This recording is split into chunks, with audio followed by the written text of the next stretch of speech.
एक वृद्ध सियार ने बताया, मनुष्य केवल एक गलती की वजह से और अपने जीवन में दुखी रहता है। केवल ये गलती मनुष्य रोज किया करता है। इसी गलती के कारण इंसान फंसता चला जाता है और एक दिन राजा से रंक बन जाता है। मनुष्य को अपने जीवन में ये गलती कभी भी नहीं करनी चाहिए। कौन सी गलती है? कौन सी गलती के कारण मनुष्य हमेशा गरीब और दरिद्री रहता है? तो दोस्तों नमस्कार दोस्तों, स्वागत है आपका हमारे गजब ज्ञान यूट्यूब चैनल में। दोस्तों आज हम आप लोगों के सामने एक ऐसी मोटिवेशनल ज्ञानवर्धक कहानी लेकर के हाजिर हुए हैं।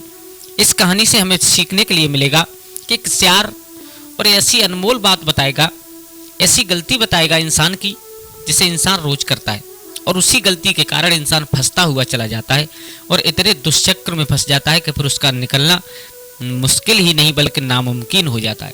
तो दोस्तों कभी भी इंसान को ये एक गलती नहीं करनी चाहिए। आ जाओ आपको बताते हैं एक ज्ञानवर्धक कहानी के माध्यम से। तो दोस्तों कहानी प्रारंभ करने से पहले आप लोगों से कहूँगा कि अगर आप लोगों ने वीडियो को खोल ही लिया है तो प्लीज़ पूरा जरूर देखिए, क्योंकि जब तक आप पूरा नहीं देखोगे कोई बात समझ में नहीं आएगी। कि एक बार जंगल में और एक बड़ी अजीबोगरीब वेशभूषा वाला आदमी आया।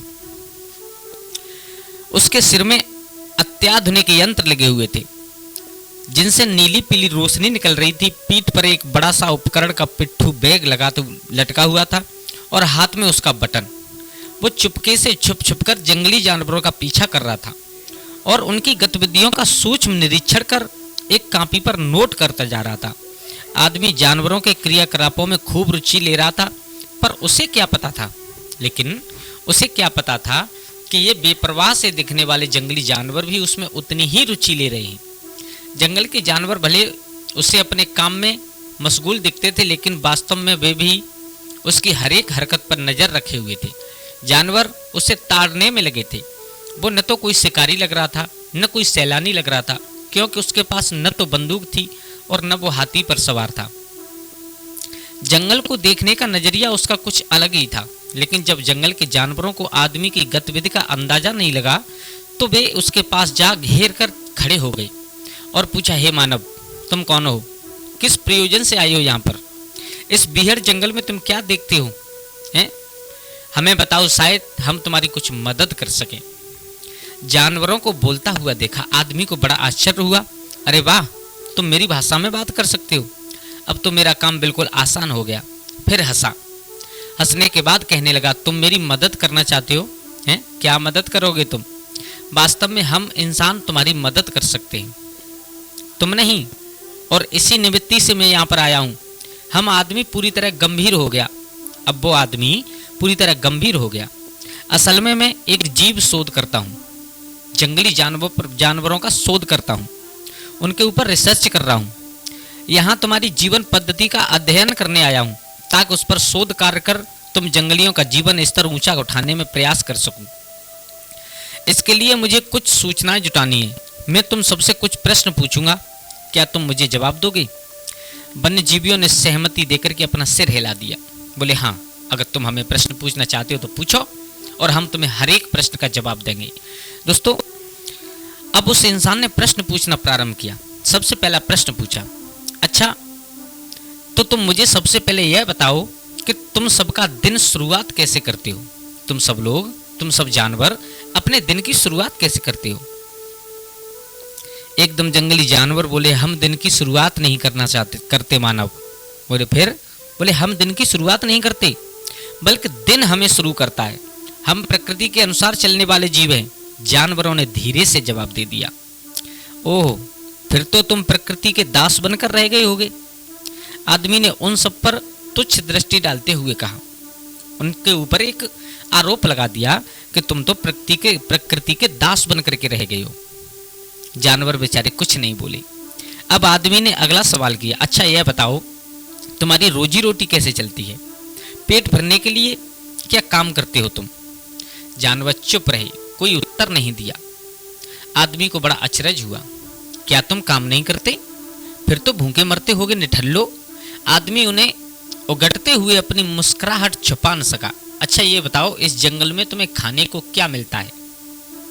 जंगल के जानवर नीचे जमीन की तरफ देखने लगे। आदमी ने उपेक्षा से होठ बिदबिदाए, छी, तुम घास पात खाकर जीते हो? इसमें क्या है? न कोई स्वाद है, न कोई पोषक तत्व है, तुम सब कुपोषित हो चुके हो। थोड़ा ठहर कर फिर बोला, अच्छा खाने से पहले मुंह तो अवश्य धोते होगे। बंचर पशु एक दूसरे का मुंह देखने लगे, मानो उन्होंने ये बात सबसे पहली बार सुनी हो। आदमी चकित रह गया। आदमी ने फिर कहा, क्या तुम दांतून नहीं करते? जंगली जानवरों ने कहा, नहीं। अरे तो फिर तो तुम्हारे सारे दांत सड़कर गिर जाते होंगे, हैं? क्या तुम नहाते भी नहीं? आदमी ने लगे हाथों यही प्रश्न एक और पूछ लिया, क्या तुम नहाते नहीं? जानवरों की चुप्पी बनी रही, वे कुछ नहीं बोले। अब आदमी ने नाक सिकोड़ते हुए एक बात कही, फिर तो तुम्हारी खाल बिल्कुल गंदी और बदबूदार होगी। ऐसा बोलते समय बड़ी हे दृष्टि से देखे गए वे बेचारे जानवर। इंसान ने अपनी नाक सिकोड़ करके उनसे कहा कि तुम्हारी गंदी खाल होगी और उसमें बदबू आती होगी। अच्छा चलो कोई बात नहीं, अच्छा ये बताओ तुम्हारा पीने का पानी कहाँ है?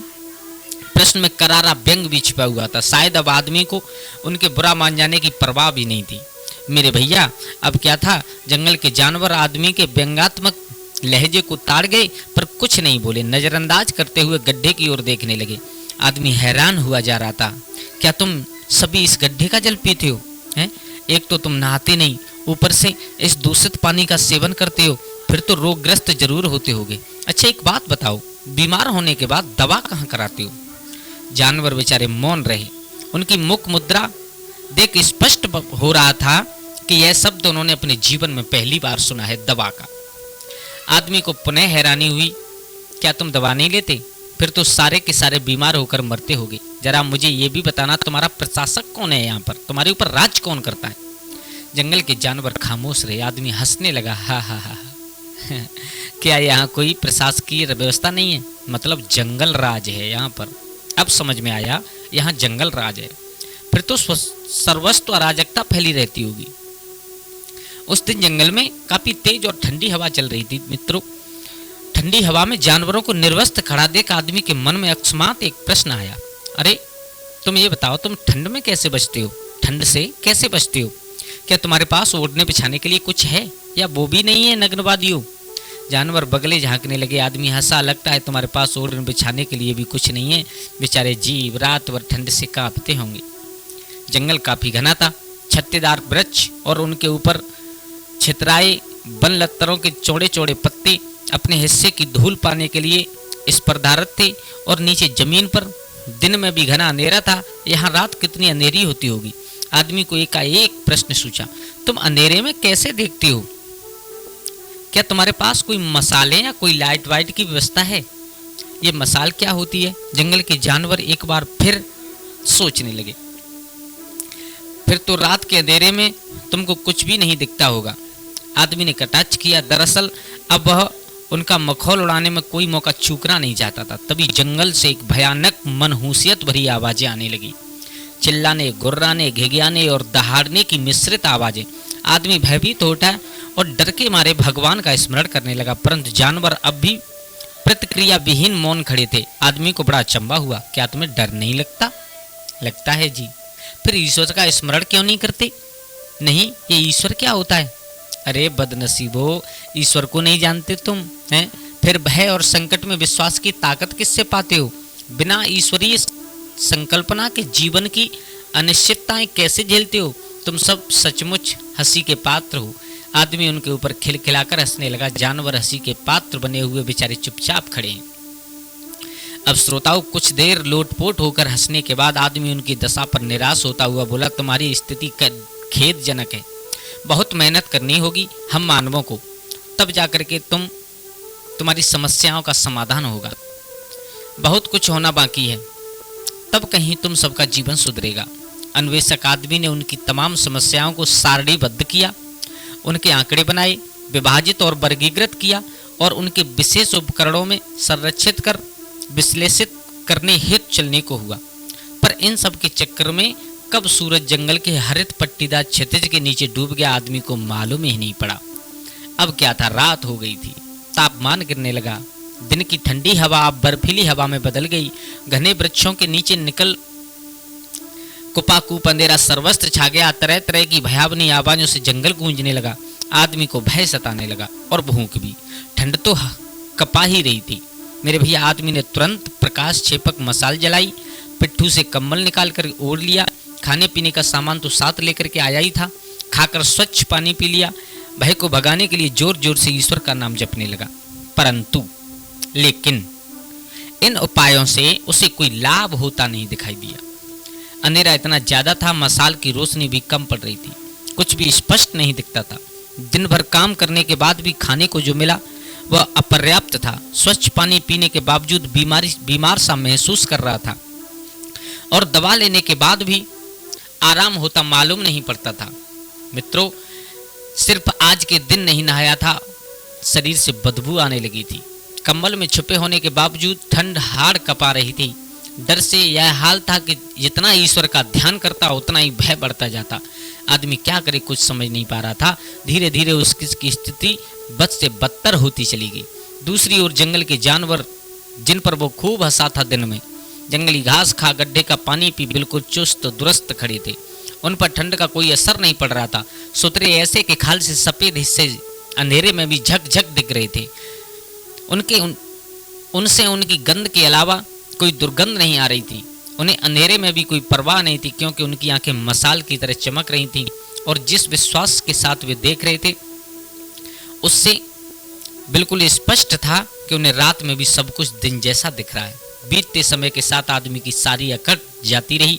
अब बोलने की बारी जंगल के जानवरों की आई। वो आदमी के चारों तरफ घेरा बनाकर खड़े हो गए और उसकी विरोधाभासी दशा पर हंसने लगे। आदमी ने जानवरों के प्रयास से बचने के लिए वहां से निकल लेने में ही अपना भलाई समझी, पर वो जाए किधर? समूचा जंगल एक समान दिख रहा था। सारे रास्ते एक जैसे जान पड़ते थे। वो कोई सा भी रास्ता पकड़ करके निकलता, वापस वहीं आ जाता। हर बार उसे लगता कि वो एक नए रास्ते पर चल रहा है, पर अंत में खुद को वहीं पाता जहां से चला था। यह उसके साथ क्या हो रहा है? जंगल कैसा खेल खेल रहा है? उसकी दशा बड़ी दयनीय हो गई। उसके सारे मशीनी उपकरण पहले ही फेल हो चुके थे।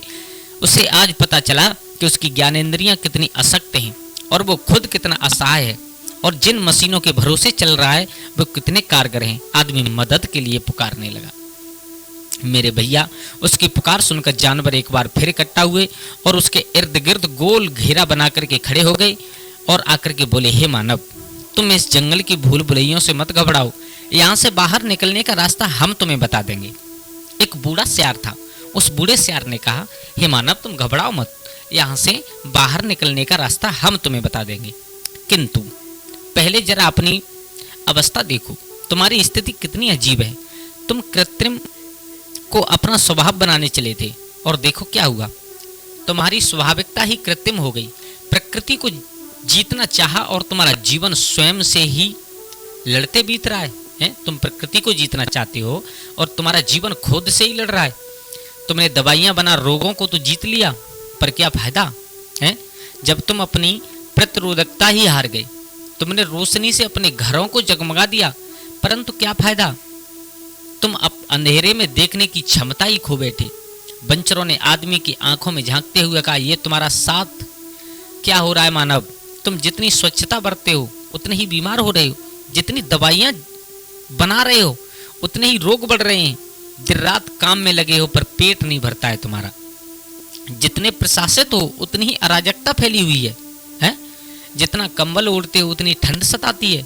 रोज मुंह धोते हो और तुम्हारे दांत सबसे कमजोर हैं। तुम जितने उपकरण बना रहे हो तुम्हारे लिए उतने ही खतरनाक साबित हो रहे हैं। जरा सोचो तुम्हारे साथ क्या हो रहा है।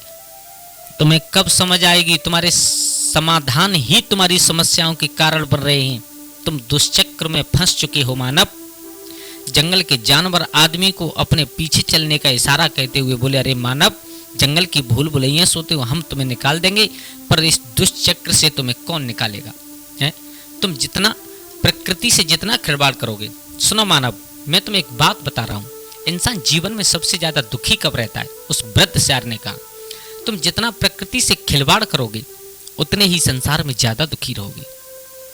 इतना कहकर के उस बूढ़े सियार ने अपने पीछे आने का इशारा दिया उस मानव को और निकाल करके जंगल से बाहर खड़ा कर दिया। दोस्तों, इंसान के समझ में पूरी बात आ चुकी थी।